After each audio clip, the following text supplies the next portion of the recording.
Ci occupiamo ancora dello scandalo oneri che sta scuotendo il comune di Bassano. Interviene di nuovo il consigliere della Lega Nord, Nicola Finco, che chiede di conoscere i nomi dei destinatari degli sconti.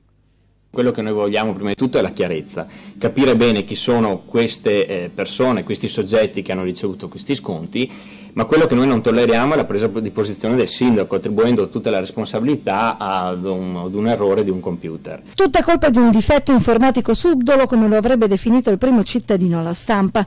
Una spiegazione che non convince affatto Nicola Finco, che ora punta il dito sulle imprese che avrebbero beneficiato degli errori, quelle che l'esponente leghista definisce i fortunelli destinatari degli sconti. Abbiamo letto sui giornali e sulla stampa che si parla del Grifone, ma sarebbe anche il caso di capire se possiamo parlare anche dell'Unicom, anche del Centro delle Professioni e di altre strutture commerciali che sono state costruite negli ultimi anni. Ma oltretutto bisogna capire che danni ha provocato un calcolo errato degli oneri di urbanizzazione, cioè in 10 anni abbiamo perso 1,5 milioni, però in 10 anni abbiamo anche acceso di nuovi mutui, quindi anche in termini di interesse cosa abbiamo pagato. Alla luce di quanto accaduto, per Finco è tutta la gestione del bilancio comunale che deve essere rivista. Non voglio accusare né l'amministrazione passata né l'attuale, chiedo solamente nel rispetto dei cittadini bassanesi che venga fatta chiarezza, che vengano fuori i responsabili di questi errori e soprattutto quello che mi auguro è una più attenta gestione del bilancio comunale, perché mi sembra da quello che stiamo vedendo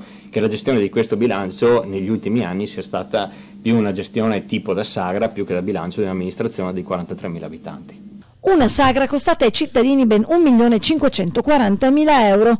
Tanto sono stimati finora i minori incassi generati dall'errata procedura di calcolo degli ultimi 10 anni, ma in realtà questo subdolo errore informatico potrebbe costare molto di più alle casse comunali.